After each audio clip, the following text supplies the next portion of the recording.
Break के बाद रुक करेंगे उत्तर प्रदेश बुलेटिन की ओर, जिसमें हम बात करेंगे बुलंदशहर की, जहां डीएम चंद्र प्रकाश के आदेश पर शिकारपुर एसडीएम दीपक पाल ने भूमाफिया पर बड़ी कार्यवाही की है। देखिए ये रिपोर्ट।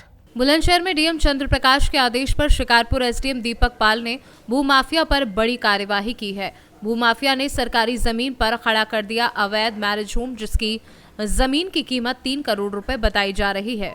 भूमाफिया ने सरकारी जमीन पर बना दिया मैरिज होम। बता दें, भूमाफिया के मैरिज होम पर कार्यवाही के लिए एसडीएम शिकारपुर ने भूमाफिया के खिलाफ धारा 67 की कार्यवाही के निर्देश दिए हैं। बता दें कि बुलंदशहर के शिकारपुर तहसील क्षेत्र के सेहतपुर बैरी गांव के शिकारपुर बाईपास मार्ग पर बना है अवैध मैरिज होम। सर, आपके द्वारा सेहत बैरी में भूमाफिया के द्वारा करीब 3 करोड़ की संपत्ति को कब्जाया गया है और उसमें आपके द्वारा कार्रवाई की है, तो किस तरह की कार्रवाई की है और संपत्ति को आपको कैसे पता पड़ा कि भूमाफिया के द्वारा कब्जाई गई है?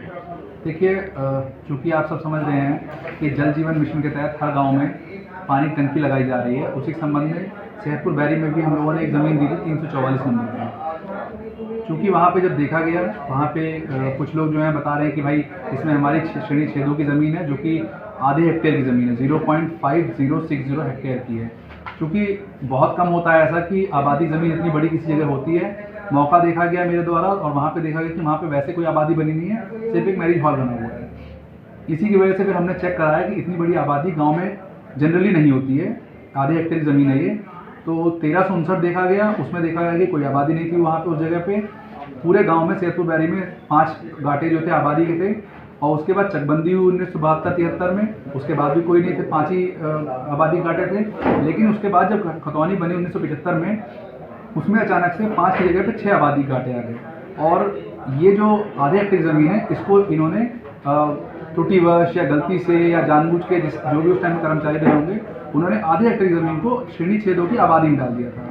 और चूँकि ये अभिलेखी त्रुटि है और अभिलेख में गड़बड़ी हुई थी, इसी को 32 के तहत मेरे द्वारा सही कर दिया गया है और अब जो है वो ज़मीन बंजर की है, जिसपे 67 की कार्रवाई की गई है।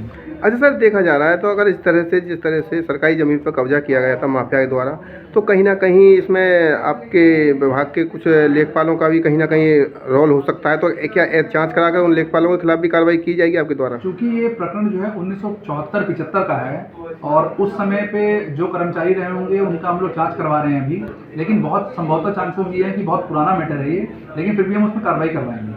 बुलंदशहर से सी न्यूज़ संवाददाता अदनान इबाद की रिपोर्ट। हरदोई माधोगंज के दौलतियापुर निवासी माया प्रकाश अग्निहोत्री अपने पूर्वजों को मोक्ष दिलाने के लिए इष्ट देवी देवताओं की पूजा अर्चना कर तीर्थ धाम के लिए रवाना हुई। देखिए ये रिपोर्ट। हरदोई माधोगंज के दौलतियापुर निवासी माया प्रकाश अग्निहोत्री अपने पूर्वजों को मोक्ष दिलाने के लिए इष्ट देवी देवताओं की पूजा अर्चना कर अपने पूरे गांव का भ्रमण कर सबको आमंत्रित करते हुए गए तीर्थधाम के लिए रवाना हो गए। विकासखंड की ग्राम पंचायत दौलतियापुर निवासी माया प्रकाश अग्निहोत्री अपनी धर्मपत्नी के साथ अपने पूर्वजों को मोक्ष दिलाने के लिए इष्ट देवी देवताओं की पूजन अर्चना कर सभी मंदिरों के व पूरे गांव का भ्रमण कर गया तीर्थधाम के लिए रवाना। गया तीर्थधाम यात्रा पर प्रसन्नता जाहिर करते हुए उनके शुभचिंतकों ने ढोल नगाड़े बजाकर उनकी मंगलकारी यात्रा के लिए ईश्वर से प्रार्थना की। हरदोई से सी न्यूज़ संवाददाता जितेंद्र कुमार की रिपोर्ट। मुरादाबाद के मझोला थाना क्षेत्र के रहने वाले यश कुमार ने एसएसपी मुरादाबाद को प्रार्थना पत्र देकर जीएसटी चोरी की कार्यवाही की मांग की। देखिए ये रिपोर्ट। मुरादाबाद मझोला थाना क्षेत्र के रहने वाले यश कुमार ने एसएसपी मुरादाबाद को प्रार्थना पत्र देकर कार्यवाही की मांग की। पीड़ित यश कुमार एवं उसके पिता ने बताया कि बीते 3 महीने पहले बुध बाजार मुरादाबाद स्थित सेठी इलेक्ट्रॉनिक के यहाँ वह सेल्स एग्जीक्यूटिव के तौर पर काम करता था, लेकिन लगातार कंपनी के संचालक द्वारा जीएसटी चोरी कर कच्चे बिल पर माल बेचकर धोखाधड़ी की जा रही थी तथा सरकार को चूना लगाया जा रहा था। पीड़ित और उसका परिवार अब डर के साए में जी रहा है, क्योंकि कंपनी के मालिक द्वारा लगातार 14 लाख रुपए की रंगदारी मांगी जा रही है। पीड़ित द्वारा क्या कुछ बताया गया है, आइए आपको सुनवा देते हैं। यह है, मैं सेठी इलेक्ट्रिकल पे काम करता था, सेल्समैन था। मैंने उनसे अपना मकान बनवाने के लिए 1,40,000 रुपए लिए थे। मेरी कहीं दूसरी जगह नौकरी लग रही थी अच्छे पैसों पे, तो मैंने उनसे यहाँ से नौकरी छोड़ने के लिए बोला। उन्होंने मुझे जाने नहीं दिया तथा मुझे धमकी दी कि मैं 1,40,000 के बदले में तुझसे 14 लाख वसूल कर लूंगा। मेरे पास धमकियां आ रही हैं, मुझे जान से मारने की धमकी दी जा रही है, मेरे परिवार को जान से मारने की धमकी दी जा रही है।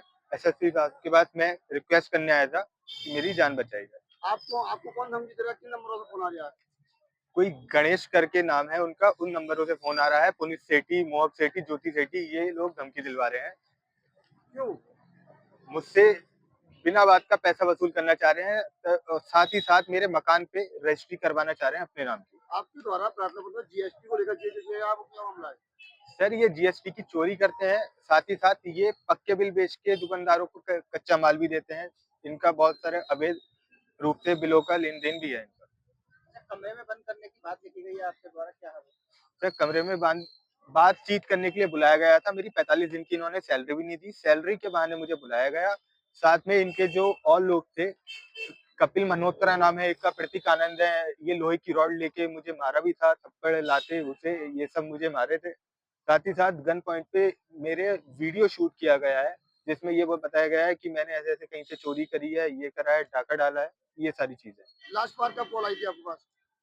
आज एक धमकी भरी कॉल आई है सुबह। एक कॉल कल आई थी कि अगर तुमने आज पैसे नहीं दिए तो हम कल तुम्हारे घर पे आके तुम्हारे परिवार को जला देंगे, ये कर देंगे, वैसा। विक्रम जी, क्या मामला है? आपने प्रार्थना पत्र दिया है। मेरा बेटा सिटी इलेक्ट्रॉनिक पे काम करता था। हमने आज वो क्या काम हुआ? आज क्या हुआ, आज एक धमकी भरा फोन आया। उन्होंने पैसे मांगने की डिमांड करी है, कितने रुपए मांग रहे हैं? 14 लाख रुपए। किस बात की? बस एक मेरे बेटे को एक कमरे में बंद करके मुझे भी बुलाया था कि आके अपनी सैलरी ले जाए, है नहीं, और जबरदस्ती उससे 14 लाख रुपए लिखवा दिए। जबकि मेरा बेटा सेल्स केवल ऑर्डर लाने का काम करता है, उसका पैसे लेन देन का कोई काम ही नहीं है। तो ये कितने दिन पहले का मामला है, कमरे बंद करने वाला? करीब 4 महीने पहले का मामला है, लेकिन आज सुबह धमकी भरा फोन आया है। कल शाम भी आया था, आज भी आया। क्या आश्वासन मिला है अब यहाँ? हाँ, उन्होंने मेरी एप्लीकेशन ले ली है और कहा कि हम आपकी कार्रवाई कहाँ करेंगे। पेश हुए थे आप? वरिष्ठ पुलिस अध्यक्ष यहाँ, कौन सी जगह? वरिष्ठ पुलिस अध्यक्ष कचहरी में। तो आप क्या क्या उम्मीद करते हैं, कितने क्या कार्रवाई की उम्मीद करते हैं और क्या आश्वासन मिला है? उन्होंने एप्लीकेशन ले ली है, कह रहे ठीक है आप जाइए, हम कार्रवाई करेंगे। तो अब ये बताइए, आपको ये कहाँ का मामला है, कौन सी जगह है इसकी? ये मानपुर का मामला है और मैं बहुत गरीब आदमी हूँ। मैंने कर्ज लेकर के अपना मकान बनाया था और जैसे तैसे करके अपनी रोटी चला रहा हूँ। 8-10 हजार रुपए की नौकरी करता हूँ। आपके बेटा का कहना है कुछ पैसे लिए थे, मेरे द्वारा लिए गए थे। हाँ, मेरे बेटे ने उनसे 1,40,000 रुपए लिए थे, लेकिन जब वो नौकरी छोड़ के कहीं दूसरी जगह जाने लगा तो उन्होंने कहा हमारे 1,40,000 रुपए वापस करो। दरअसल वो मेरे बेटे को अपने पास से वो हटाना नहीं चाह रहे थे, लेकिन उन्होंने कहा कि अगर तू 1,40,000 नहीं देगा तो हम तुझसे 14 लाख रुपए वसूल कर लेंगे। और उन्होंने एक कमरे में बंद करके एक 14 लाख पर जबरदस्ती साइन करवा लिए, मारा पीटा धमकाया, बस और कुछ नहीं। बस मैं ही चाहता हूँ कि मुझे न्याय मिले। मुरादाबाद से सी न्यूज संवाददाता राजकुमार कश्यप की रिपोर्ट। फिलहाल के लिए यूपी बुलेटिन में बस इतना ही। देश दुनिया की बाकी खबरों को जानने के लिए देखते रहिए सी न्यूज भारत।